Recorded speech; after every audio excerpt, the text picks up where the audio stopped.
Hello, listener. It's the scariest month of the year. This is the month when the halls of Ministerium Miskatonic rumble and the rift between dimensions open.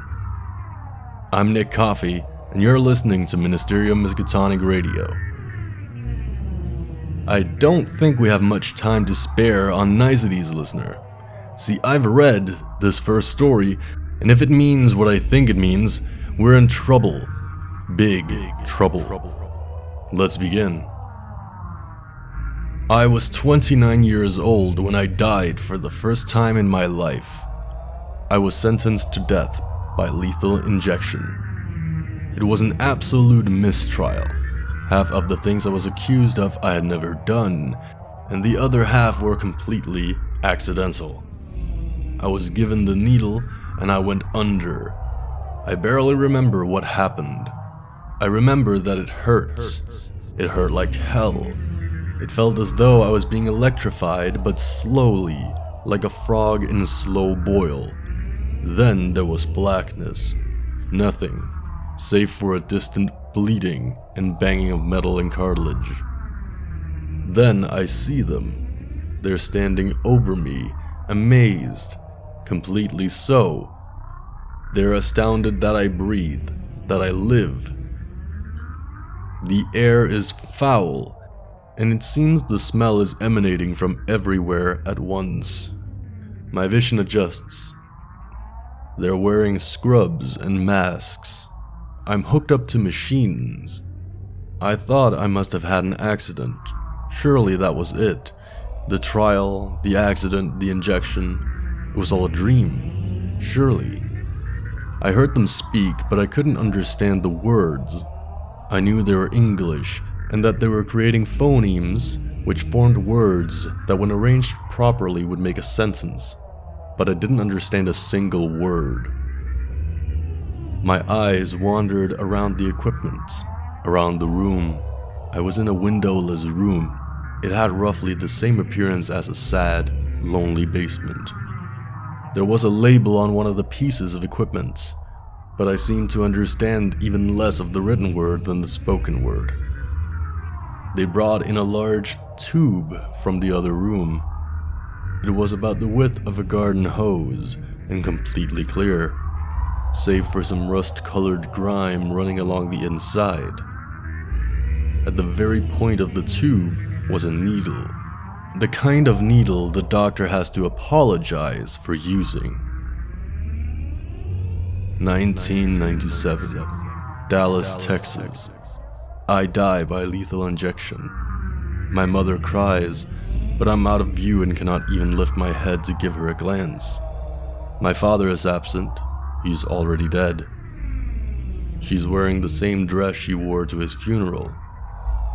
Portland, Oregon, 1995, September 23rd. A single year from today, I was going to forget my father's face. 2101, June 8th. I'm in a facility built on the surface of my home's only lunar body. I see everything differently.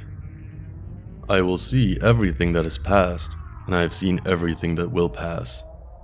Today I can finally see my father again, and today I cannot even bear to look. Today I was growing. My body will change as it did tomorrow. I have become, will become, and am becoming a grand structure. As fungal organisms have and will on Earth, I have become and will be the monolith of my world. A colossus of the thinking flesh. The day is November 15th, 2133. I exist on two worlds. Words are becoming insufficient. And that is where it ends. Unspeakable Transcendence. Have you ever heard of this term, listener? Probably not. It is a pretty weird one. Unspeakable Transcendence is a fancy word for the phenomenon of evolving into something to which no words apply. I think what we just saw was a class case of unspeakable transcendence. I don't think that's where the story ends. I think that words became pointless to the author here. So what am I so gosh darn scared of?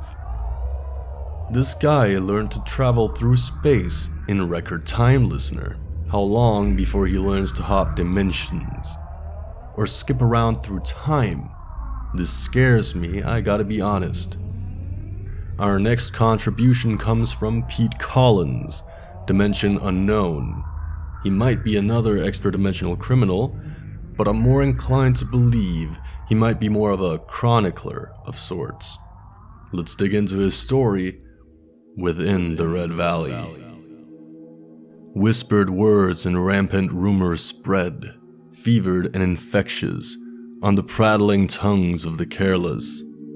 I have heard these poorly concealed rumors, such as they are, falling from the hushed lips of those I passed as I made my calls to the sick and needy. I have heard these rumors quieter still, falling from the lips of my confessors, puerile and venerable alike. These whispered words, obscured and misbegotten, spoke of a passing stranger from the north. He dressed in peculiar clothing, and though he seemed a jovial man, his manner was fitful, and he carried about him an air of ill intent. The stranger, as the rumors told, stopped for the night at the outskirts of our humble town, and slept beneath the great oak that stood beside the well. Wishing to put an end to these rumors, I resolved to seek out the stranger, and question his intentions myself, so as to put an end to the derelict idea that, in so short a time, plagued my flock. I arrived at the well at noon, beneath a pale sky, and made my way to the great oak, where the stranger was said to have slumbered.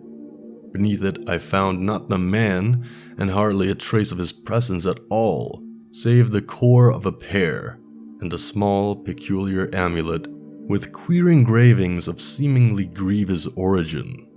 Dreadful, primitive carvings adorned the stranger's talisman, and stark impressions of unsettling malignancies left me wholly uneasy.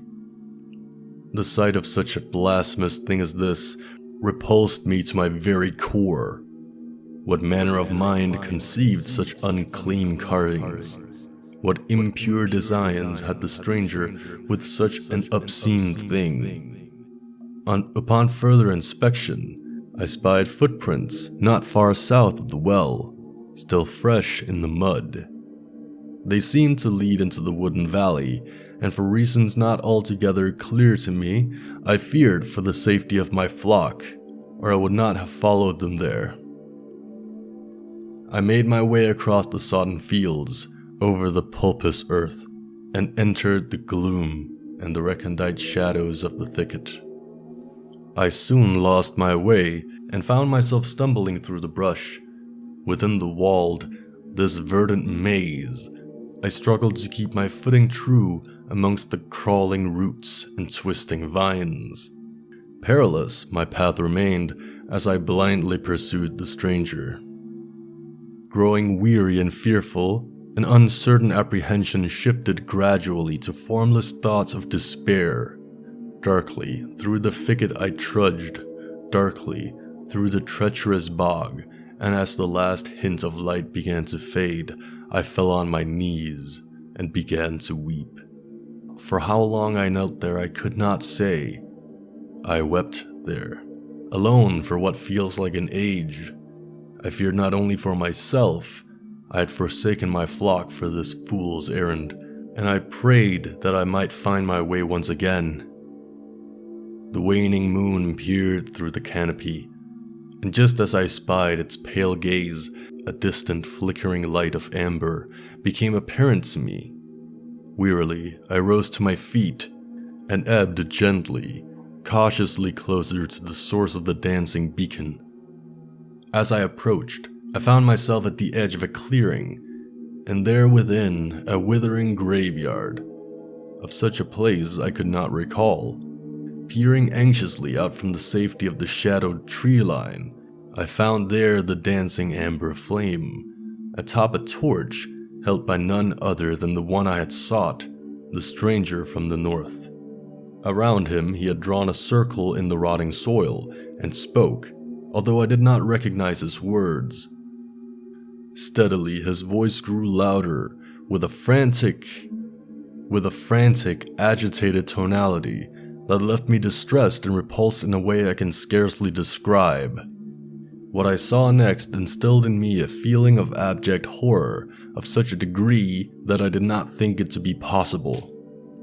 The waning moon above grew black, the wandering stars receded, and the heavens wept forth a sanguine sky. Thick, crimson fog washed over me, and I could no longer see the stranger save for the dancing amber flame he held. I clutched the cross that hung from my neck and felt restored my unshakable resolve. Grounded once more in the purity of my faith, I stepped out from the tree line and approached the dancing beacon. And as I grew near, I called forth the stranger in the righteous authority bestowed upon me by the Almighty God. I saw him through the red mist turn and smile at me with empty eyes and crooked teeth. And from his mouth he bade me farewell, and dread once more embraced me with its cold, familiar touch. Gripped in sudden terror, I watched as the stranger's face began to shift into something altogether inhuman. His pale, wilting skin grew dark and leathery, tightening around his rancid, shriveling snout and bulging serpentine eyes. The corners of his mouth tore open with a sickening rip, widening his wretched smile and revealing sharp, gnashing teeth. The torch the cursed stranger held, with its dancing amber flame, shifted and warped into a twisted, defiled crosier, and tattered robes now fell from his hunched, bony shoulders. "Away!" I shrieked. "Away!" and realized that in my stricken state, the cross I had clutched so tightly had cut into my palm. He hissed incomprehensible words to me that I could not understand, but knew somehow to be ancient, as if their malign impressions were somehow intimately familiar to me. I saw the number 27 form in blood upon my hands, and felt it burn my flesh like embers on my naked skin. Blood ran freely from my ears, and a wretched scream escaped me one final time before consciousness failed me, and the world turned black. And though that stranger, that demon of unknowable origins, never spoke his name, I knew it, somehow in the deep recesses of my broken mind. Stolas, the Lord of Worms, 27. 1 year has passed since that fateful night in the valley clearing. 1 year since I awoke from beneath the mighty oak, which stands beside the well. 1 year since my flock, those poor souls, which I swore to guide and protect, vanished from our humble town, never to be found. I am now, and shall ever remain, utterly alone. That was riveting, listener. I want to thank Peter Collins. Your vocabulary is an interesting breath of air, one laden with deep, deep terror. The terror that sits in your chest like a malignant lump, the kind that almost hurts. I think it's important to welcome all sorts of terror inside the halls of Ministerium Miskatonic. Thank you. Thank you once again for listening to another episode of Ministerium Miskatonic Radio. I want to thank Peter Collins for sending in his story, and I think we all found it pretty interesting. Remember, if you would like your story featured on the show, you can contact us with the email down in that description down there. And while you're down there, you can go ahead and punch all those other buttons, like the like button, the subscribe button, and maybe the bell. That's all for now. Thank you.